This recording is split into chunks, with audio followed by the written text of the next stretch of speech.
This video is about the German economic miracle. The German Wirtschaftswunder began, if you like to have a symbolic date, on the 21st of June 1948 with the introduction of the new currency, the Deutschmark. The end of this period was the oil crisis of 1973. To mention is, of course, Ludwig Erhard, normally referred to as the father of the Wirtschaftswunder, but perhaps as important was the economist who designed the social market economy, the system underlying the German economy, Alfred Müller-Amack. To the background, Germany lost the Second World War and was in a catastrophic situation with regards to politics and morality. The Western Allies, though, decided relatively quickly to re-establish a West German state. And they accept Germany regaining her strength, her economic strength. The economic situation in Germany, in West Germany, the living spaces were vastly destroyed, but 80 to 85% of the production capacity remained intact. The physical infrastructure, of course, was damaged after the Second World War, but not as badly as you might think. To the events. The unconditional surrender was on the 8th of May 1945. And the next years, the Western Allies confiscated patents, business secrets, and they also brought scientists home to their countries. And that meant, especially for the US, a boost in know-how, but was a problem for Germany. Müller-Amack published a book, and there he described this concept of social market economy.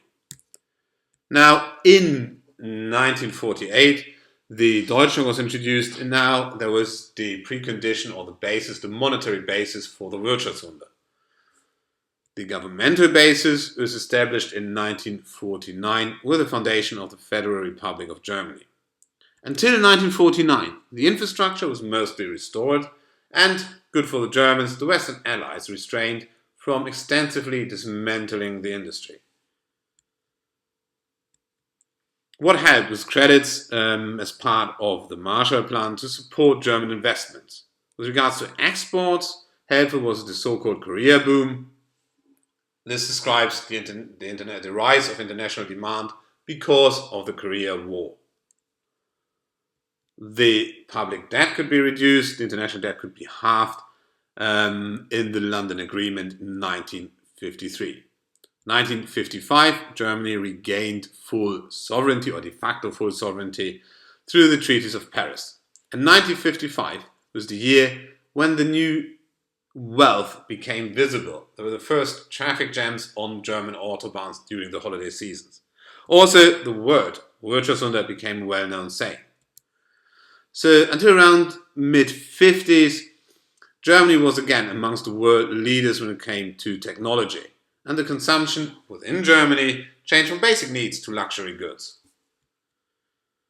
What definitely helped was a massive immigration from the east, from Eastern Germany. Qualified workforce came, but also some profitable companies were relocated to the west. For instance, Audi, the automobile manufacturer.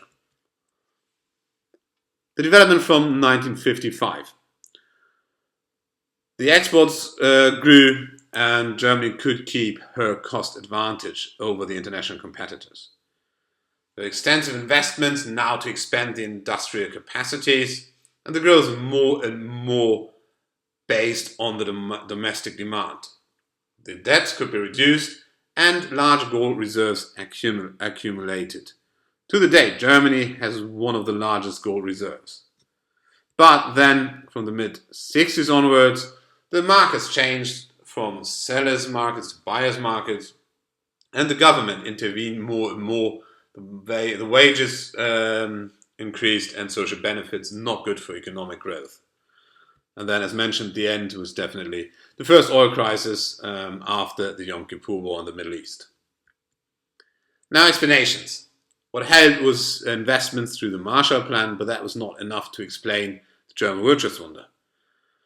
Some say it was just a reconstruction of a superficially damaged economy, and it was a process of catching up with the US as a leading economic power. There was also a global economic miracle, not as powerful and quickly or fast as in Germany, but there was a global economic miracle. Definitely, you have to see the currency reform and the social market economy as economic system, and perhaps a question of mentality, the typical German virtues of hard work, come into play. Also, Germany lost the Second World War and was not focusing on global politics or anything, but now the population was focusing on productivity and wealth. That led to a high level of prosperity and living standards in West Germany and was the precondition for the first stable German democracy. And also, of course, for the precondition for the ability to act as a sovereign state. And then the precondition for the German reunification. That was German Wirtschaftswunder in 5.